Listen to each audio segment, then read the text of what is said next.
Everyday Business Solutions, the podcast that offers you the right perspective on achieving success. Hello, everyone, and welcome back to Everyday Business Solutions. My name is Haley Morris. I'm your podcast coordinator and host. With me today, I have Sam Riegsecker. Sam is actually my very own boss here at AA Solutions, and he is our marketing manager as well. Sam does everything from helping with the website and making sure that nothing crashes and burns online, to coordinating a lot of the efforts between social media, graphics, partnerships, anything that's happening marketing related. Sam's got his hands in somewhere. So he's our go-to marketing person. And I brought Sam on today to talk about social media, and social media specifically within the B2B space, because there's a growing presence. And I think when I first came into AA and I came into the B2B space, the thought is that it's not as important. And I think that has changed a lot, especially since the start of quarantine up through now. So Sam, tell us anything else about yourself, your past experience with social media, with working with the company. Tell us more about who you are. Yeah. So when I started at AA, we just basically had AA in one of the software as a service products. And social media has really kind of grown a lot. I've been here for 5 years, and it's been kind of a transitionary period into learning experience from us. We were running Snapchat ads to help recruit college kids back in the day. So we've kind of dabbled in a lot of different platforms along the way. And I would agree the last 2 years has really shown to, in a business to business standpoint, you're starting to see a lot of the stereotypical B2C styling coming out into the B2B marketing space across platforms, whether it be Facebook, LinkedIn, Instagram, et cetera. So it's been really cool to see that transition, at least in our space, across our portfolio of products here. In a little background, previous to working here, I actually built online business that was solely based on social media. I had connections into Hawaii and, down south into Florida and up into Maine and Boston area. So that business allowed me to learn a lot and allowed me to test a lot. And I still utilize a lot of that knowledge that I gained during that time in that phase of my life to help guide and tweak and provide information to Haley and our social media team to really challenge them and give them insight and feedback along the way. So that's kind of high level summary background there for my social media and kind of where I've seen it start to transition in the last couple of years. What I think is interesting, I think going back to that topic of B2C versus B2B marketing, especially in the realm of social media, is that everything I understood coming in was that there was this old idea that was still kind of hovering, and that it was that they're not the same thing, that you can't treat B2B like B2C. And as I've learned and grown and really stepped into this position and my responsibilities, the thing I've seen, especially mentoring and working with our own social media specialist, is that it's not necessarily true. And I don't know if that's just because we've all seemed to drift online recently. People who weren't on TikTok are on TikTok. TikTok is a thing. I don't even remember that Snapchat existed half the time. And then, so there's more people on these platforms interacting as individuals and carrying kind of the agenda of the business that they support with them.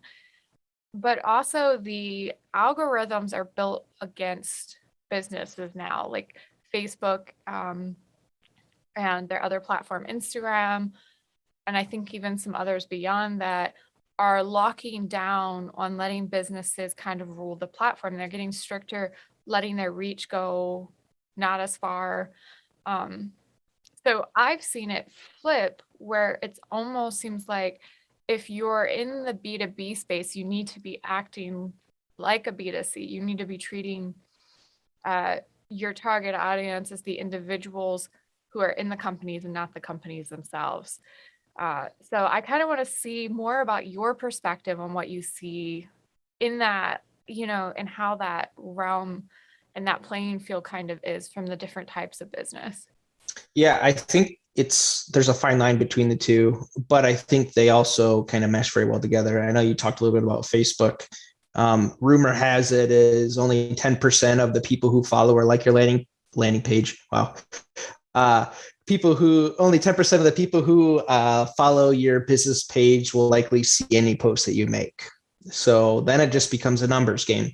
Do you post 10 times a day? Is that serving, would technically hitting potentially 100% of your audience? So it's kind of trying to find that fine line between providing enough value and content for people to engage, which helps drive more eyes to your profiles, or do you just post once a day and just hope that it hits the right audience? And I think a lot of the B2B companies are finding that if you just post blog content, if you just post once a day, you're going to see a lot of your engagement fall. And that's just kind of the nature of the beast. That's something that we've been battling even internally. And it's something that we're continuing to get more creative out there, whether it be informational stuff, that videos that our marketing puts together, podcast stuff related to the podcast, trying to drive up that engagement, because on these platforms, engagement's everything. I know Haley would say like timing is, everything. Part of timing, part of, is it look good? Does it meet this? Is it graphically appealing? Is it this, that, and the other? And I think a lot of it at the end of the day comes down to, is it something that catches somebody's eye as they're scrolling through their feeds? Does it catch their eye? And are they willing to spend that 1 ounce of energy it takes to engage with that post? And that's universal. I think that goes across all the different platforms. But I think a lot of the content differs based on platforms too. You have your quick videos on Instagram, even Facebook now is promoting a lot more video content. So are you posting content that a lot of these platforms are leveraging more so than others? And as far as B2B versus B2C, I think, like I said, they kind of mesh together. But I think there's a fine line between the two. So I think you still have to leverage some sort of professionalism in your posting. You can't just post whatever you want. But I also think that people do business with people.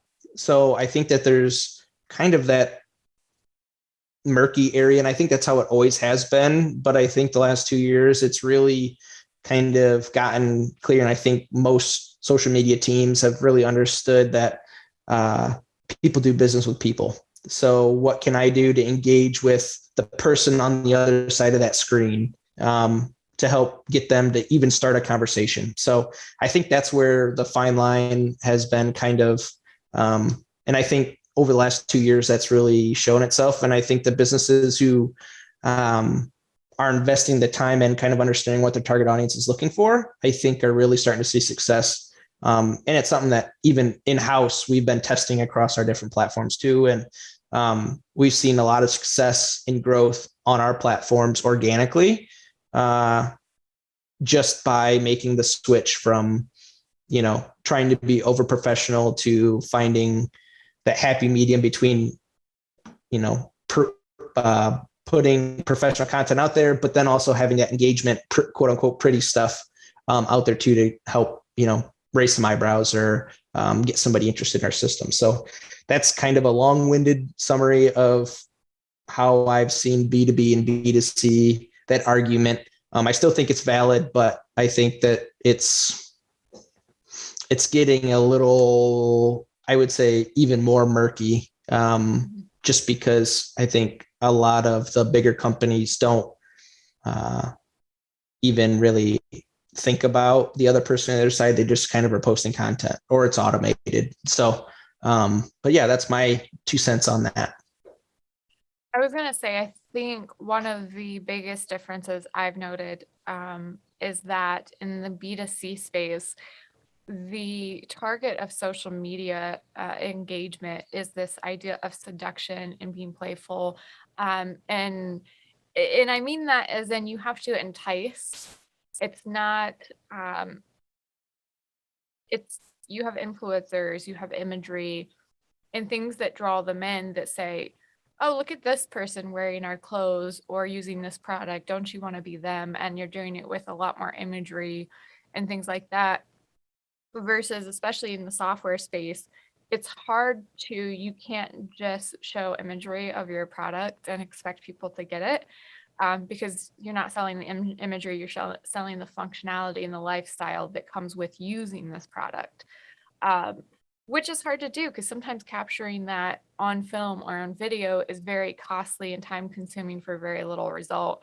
So you seek other ways to engage them on a more frequent basis, but it is a different type of interaction. And I think also with so many things going online, people just want to come on and have fun in social media. They don't want to be sold. And so that's where that content that's maybe a little more laid back, a little more either goofier and engaging comes in to increase your relevancy to that person that could eventually be a customer or might be a current customer, and you're putting yourself back at the forefront of their mind. So I think that's yeah. So that you brought up the idea of it made me think about our cartoons that we decided, well, we launched way back in the day too, is obviously we're a software as a service product. So our companies are software solutions. So how do you best explain what you do in an easy to understand fashion? And we've selected cartoon animations that tell a story. So it's a problem solution, and then here's how the solution helps solve that problem. It's that we found great success in doing that, and it's easy ways for people to understand kind of what we do, and we can do it based on functionality. We can do it on topic. I'm just thinking of some of the videos that we have in the pipeline. A lot of them are more like objections we hear. The sales team has certain objections they hear. Okay, this is something we've heard a lot lately on the phones or in person. Is there any way we can build a video on how we help that? So I think a lot of that's just ebb and flow. But I think providing content that's fun and, another engaging, but good looking, I think graphically appealing. And we've seen great success. Even I know you and I both, we've worked a lot in the janitorial manager space, and we've done a lot with our branding and that one of that companies that we run here. And we've seen a lot of explosive growth just with having consistent branding. And that goes from social media posts, that's videos, that's emails, that's, our newsletters, that's literally everything, our trade show booth, literally everything on our marketing side has transitioned in the last 2 years. I would say actually in the last 2 years. Yeah. To be way more consistent. And I think that too has helped us grow, or I'll help us grow that company in general. Just, having consistent branding and messaging has really proved to be successful for us. And I think that's something that a lot of even smaller companies find a hard time doing, but it can literally help scale your business more than, what you understand too. So. Mm-hmm. Well, and kind of a side note, stepping back as far as helping your social media effort, it doesn't have to be crazy hard. From the design side in the background, the branding, all of that look and feel and the content creation you do, you don't have to be a graphic designer. You don't have to have the craziest, strongest eye. I think being present on social media, even a small amount, will help you with your reputation at this point in time. And things like Canva make it so easy to just hop on and create content, and you can upload things like graphics that make maintaining that branding across your platforms that much easier. and You and your I even, website. yeah, you and I even have talked about even recently on how when you first started, or even when I first started, Canva, I don't even think existed then. So we were having to build everything in a Photoshop or a video editor, and it was not fun. It was really hard to have consistent branding and consistent really anything. It just was. I felt more cobbled together, and there's so many different, uh, you know, build your own or templates like Canva has now that makes marketing a small business or even a B2B company really easy and efficient. And there's like folders of templates that are almost literally built for a brand. If you want to make it in Canva, it custom builds a lot of, your stuff so you stay on brand with your posts. So I think utilizing those tools can really help more than harm, I guess, in that process of making sure your branding is consistent, but also having some of that graphically appealing content out there that everybody looks for in your feed. I mean, I'm guilty of that too. I'm more willing to engage with something if it looks pretty, but that might be just the marketing in me, I guess. But yeah, so It's true though, especially with the fact that the large percentage of people on social media engage without sound. And so you're relying purely on what they're absorbing visually. And that might be text, but most of the time it's some form of imagery. I can't speak, imagery or video or quick engagement. Like LinkedIn has introduced their polls and people are obsessed with them. And it's including another, you. you know what? It's because I've seen a lot of people do it successfully. So I've Yeah, started pulling them. right. But it's what people, it's one of the current hot trends. They'll probably die down a bit, but it opens up a level of engagement that you didn't have before. Now they can like and comment, but they can also vote in your poll. And I've noticed like my most recent post has over 1,600 views versus before that I was getting less than 300 views per post. And I didn't tag anybody. I don't even remember if I used hashtags or not. But besides getting into the nitty gritty, there are ways to set it up that you don't have to be an expert. You don't have to take all of these hours per week to do it. I know you were talking about frequency, and that'll lead into one of my conversations around the algorithms, and they're a beast. But before we kind of dive into that, I did want to go back to the content conversation that we were having as far as what type of content B2B businesses are posting, right? Because there is the well-known rule if you've done any kind of certification, whether it's a free one or you've watched YouTube videos or whatever, eventually you're going to come across probably more times than you want the 80-20 rule, which is this idea that 80% of your content is meant to engage in some way. So information, education, entertainment, that sort of thing. It's a non-push type of content. And then 20% is meant to be promotional. And that's supposed to be like the secret to success, which, anybody can debate or push or whatever. But if you're kind of going roughly by the 80-20 rule, how do you do that as a B2B? You have the educational and information type content that's probably going to be popular. We talked about some of the lighter ones. We've created our own memes recently and other relatable business posts that don't have anything to do particularly with exactly the product, but it's relatable to businesses. Yeah, and we've seen a lot more engagement on those posts versus our normal posts too, which again, that's half the battle is getting in front of eyeballs and getting people to engage. And the more they engage, the more you're pushed out. So right, and the more eyeballs that see your post, which then could lead people to liking your page, following your page, buying your product, etc. So it's just like I said, it's a numbers game. I'm a big believer in this 80-20 rule. I actually probably for a B2B space would probably lean more towards like a 90-10 personally, but I'm not necessarily a big proponent on trying to sell your product to an end user on social media. I think more so it's an educational platform for businesses to it's another touch point in the sales process, but I'm not saying it's one where people are going to say, I need that product because of this post. I think that a lot, and this might be just the software, selling, I guess, but I think B2C, I think you can do a lot more of the 80-20 where you're tagging products, you're driving inbound traffic to your website from your products, and people are driving conversions. I think I can see that fitting very well, if not more promotional.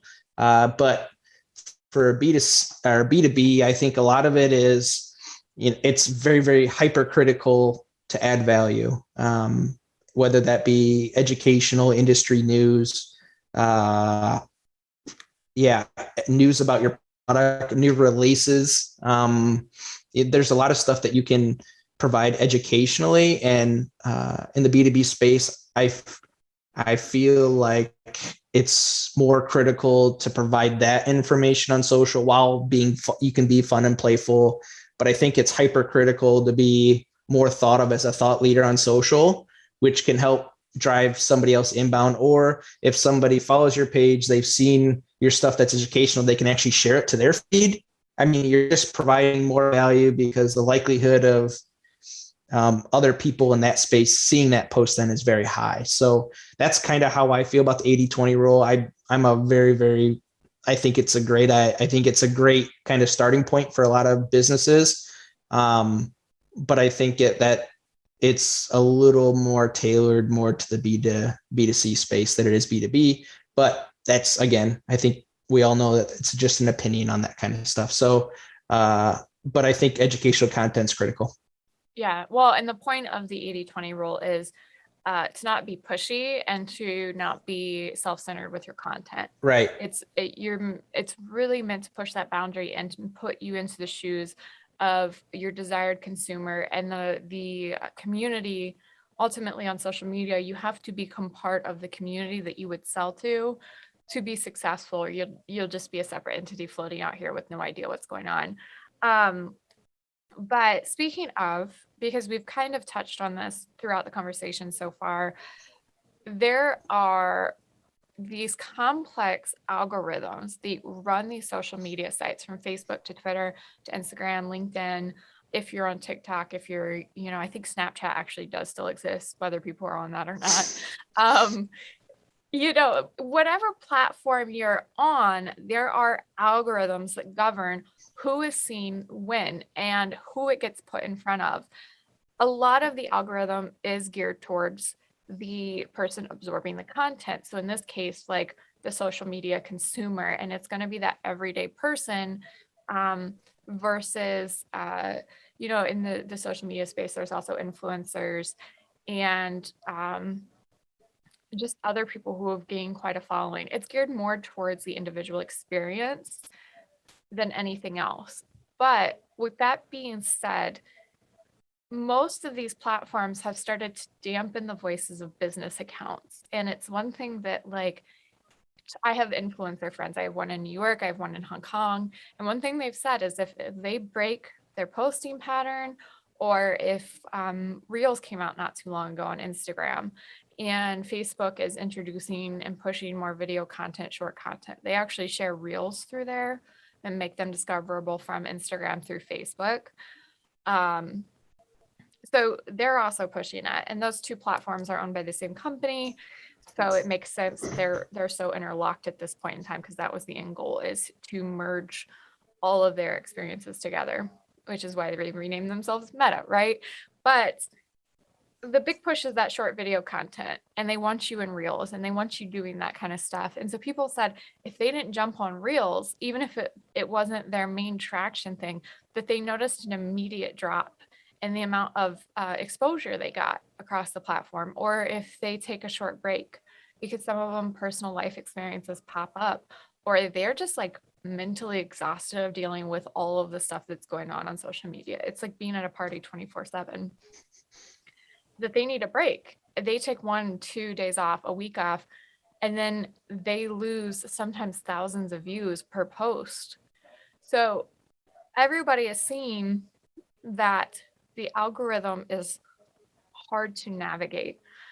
And I guess from a B2B space where you're getting hit with almost like this dampener that they're putting on businesses, but you're also, you're on the same playing field as influencers, as the everyday consumer, as the individual, as the, B2C business. You're on the same playing field. You're playing the same numbers games. How do you keep up with the algorithms? How do you navigate, we talked about when to post, or how to use hashtags so that you can try to raise those numbers? Yeah, I think you hit the nail on the head. I think it's a big thing in consistency, and it's self-educating. Your team should be reading on what's new as far as what's the new algorithm, or what are some theories on the new algorithm, and testing. I think testing's big. I'm kind of in the same boat with your friends. I have a decent following, but I stopped posting as consistently as I was, just based on the time it takes to generate content now. And I'm not a big short video person, so I've seen a big hit in my audience too. So I think utilizing, and we've talked a little bit too, between you and I, utilizing short video, I think kind of evolving with the products, plus getting in a routine schedule and really sticking to it, I think is critical of trying to stay on top of all of these algorithms. And I think we've seen a lot of success in building content out for multiple weeks in advance, to help, because there's so many pieces of content you got to generate. And we have, 6 different companies we're posting for. So that's a lot of content we have to generate in order to keep our news feeds full. So, one company, I would say plan it out at least a week ahead. There's even tools you can use to help you with the planning process. But I think it's just consistency. If you're posting at 9:30, 11:30, and 4:30, for example, stay true to that every day, every business day. You could even post some on Saturdays, but just do a lot of testing and just be patient with the process, because it does take time to figure out what your audience likes. For a while, I could about tell you how many followers would engage with my post if I posted at 8:30 and if I posted at 4:30. I could literally almost give you the exact amount of likes or shares or whatever I generate just based on time period. That's because I tested a lot, and that's my own personal brand. I mean, that's a little bit separate than B2B style, but I think a lot of it just comes with testing yourself and for your business, and try to figure out when your target audience is most active on social. So if, for example, if you sell software for a cleaning company, for example, and I know I keep using JM as an example, but when are those people more active to be on social media? When are the decision makers more active to be on social media? If you're selling like actual software to business owners, maybe lunchtime is the best time to post, or at 10 o'clock at night when they're scrolling through after they put their kids to bed. So trying to figure out exactly where that time is, I think, is critical to kind of quote unquote hack the algorithm. But it like I said, it just takes time, and some businesses they struggle to have the patience to invest time in social media, but it's a growing tool, and these bigger companies are making it harder to understand and help businesses, like we had talked about a little bit before. But it's just a big time, and you got to be patient, and you got to have the content to use to figure out what works and what doesn't. Yeah. And, I think the other thing, consistency, I would add to that, master 1 or 2 platforms as best you can. So for example, we have pretty good footholds on Facebook and Instagram with our JM company, right? We have a good amount of following. We're seeing an increase in engagement over time at a much higher rate than our other pages. And so those are ones that when we're curating posts and we're thinking of content, we're actually prioritizing those platforms because we already have the audience there and we know the audience wants to be there. A lot of people are flocking to LinkedIn. LinkedIn's changed a lot in the last year or so, where it's become less stuffy and people are being more human on that platform. It's still business, and it's actually a really great place to go on and talk about business because that's what people have come to do in there. But now it's the human side of business. And I think that's a current trend in business too, is that the individual has risen in importance, and our own comfort level, our own morals and stuff play a lot more into our career choices than they used to. Um, so I would say pick up one or two platforms that make sense for your business. If you're in a B2B space, LinkedIn is going to be huge. Facebook might be huge. If you can get it on Instagram, like I said, the platforms are changing. You just have to realize you're on the same space at B2C as influencers, and you're kind of infringing on people's casual time. That's their downtime. Versus people come to Facebook for everything. LinkedIn is business, and Twitter is, I've heard, just a hodgepodge. I'm not personally on the platform. But Twitter is a little more politically charged. A lot more fiery discussions seem to happen on that platform because Or it's news based. So that's like, it news and depends. Yeah, news, politics, but where things break first. right. So it depends. I think a lot of it just depends on your niche too. Like if you're a B2B business that is, focused, a lot of your stuff happens that's news. I think Twitter is a good platform for you, but I think you can't be boring on Twitter. I think you have to try to find the fine line between engaging, asking questions, and listening, and be okay if people get nasty. I mean, that's just kind of the nature of the beast. People are charged on Twitter. Whatever conversations they have, people came there to get a little riled up, get their blood flowing. So I feel like, it's part of the reason I got off Twitter. But so no matter what you do, pick your platforms, master your platforms, and really go from there. Depending on your business, if you see a lot in your space, your competitors are on Twitter, you should probably be on Twitter, because if there's a conversation happening in your space and you're not there, you're not going to be relevant. You could just be left in the dust and you don't even know why. There's the world shifts because of things that happen on these platforms sometimes. And it is a little crazy, but you want to be in the midst of the conversation. It's also a really great way to put yourself at the same level as the everyday consumer, to be in the conversation and not guessing. It's a way to, we talked about posting and all of these other things. And I think one of the things to remember is the engagement as a business account, or your LinkedIn, for example, your individual employees, your execs, and your people that are out there at their faces seen the most. Having that engagement, liking, commenting, being part of the conversations, being a thought leader, it usually doesn't happen in your own post. It happens outside of your post. The conversations are already happening and you want to include yourself. People will come back to your account from that, but you have to make yourself relevant and part of the conversation first. So I think it's just interesting. Another thing about social media is there's some things to be taken seriously. Obviously, like I said, things make or break on social media very quickly because there's so many people on these platforms from across the world. I was talking about friends in Hong Kong. I have 2 friends in Hong Kong I talk with on a daily basis. I've never can't even imagine the plane ride to Hong Kong. It'd be so long. But also people came to have fun. I made a post on my own LinkedIn about people get a little too charged sometimes. And sometimes it's good to just relax. You can provide educational, informational content, but just bring out the good energy. Come in there for a positive reason. Don't come in there to fight.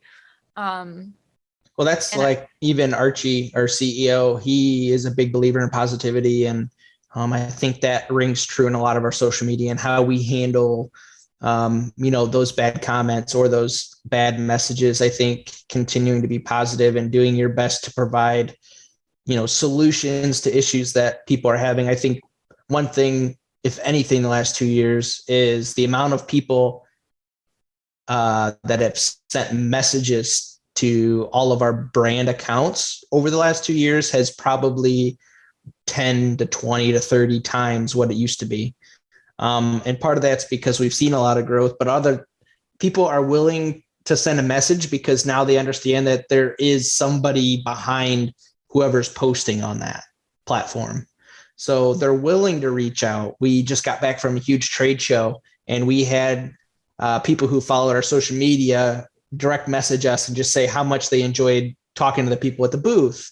And just they thought the booth looked so cool, and we did a great job putting it together. And so I think understanding that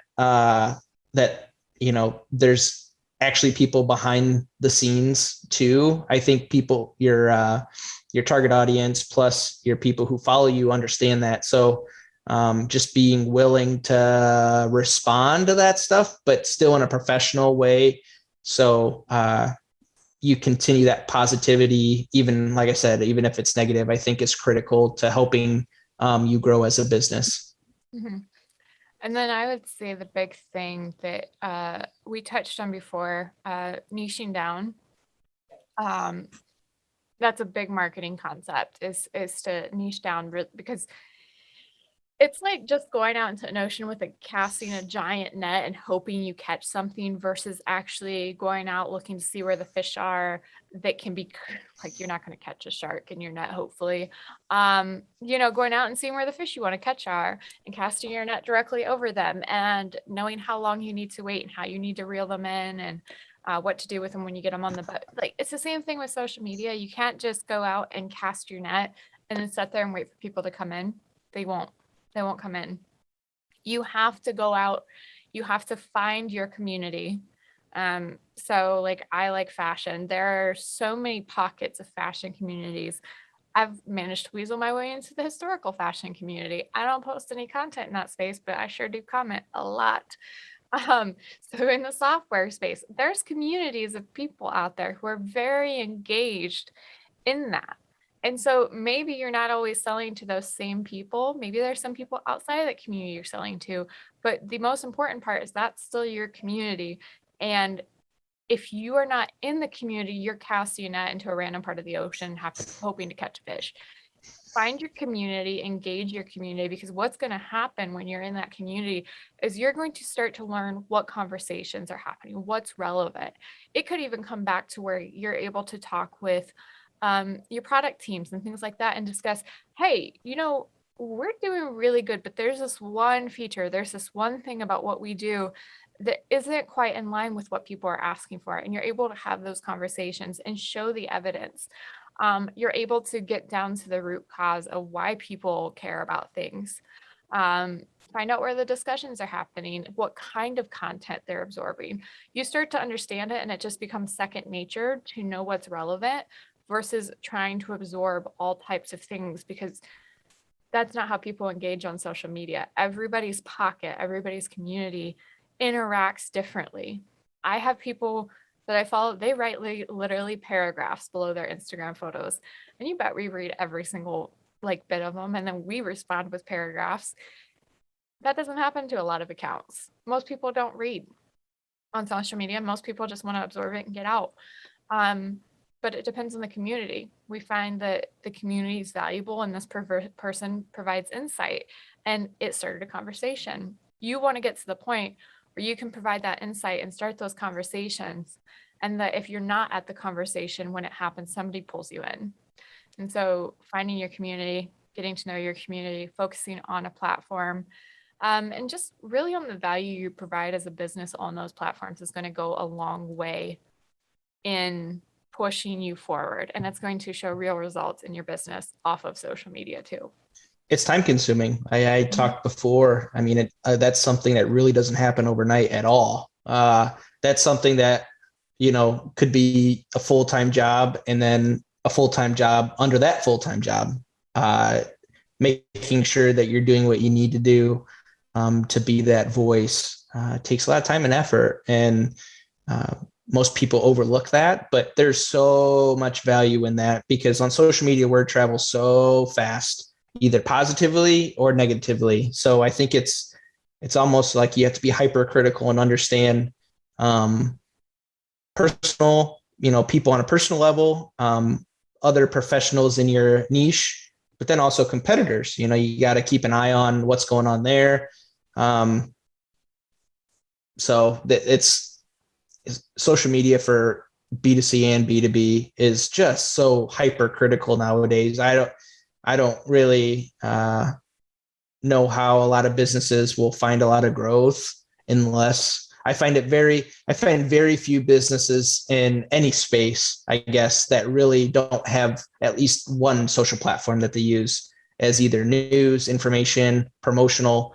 But I think a lot of companies aren't spending enough time or money or resources on doing proper research, leveraging social media. And I think there's a lot of room for growth, and social media has been around for a long time. I remember when Instagram started. So It looked a lot different. it did look a lot different, and it worked a lot differently. But I think as we continue to add platforms like TikTok or whatever the next thing is, I think it's important to invest time to see if it makes sense for your business and if it fits, what message you want to send, but then invest the time in building that community and culture. And like, for example, Facebook groups. I know I talked a little bit on our other podcast about Facebook groups. That's a place where we've built a community. We leverage Facebook groups as a company here, and it's just a good place for either prospects or customers to go and work together if they have an issue, or it allows us to figure out if maybe we're not providing the right content to fit that message. We can ask for help.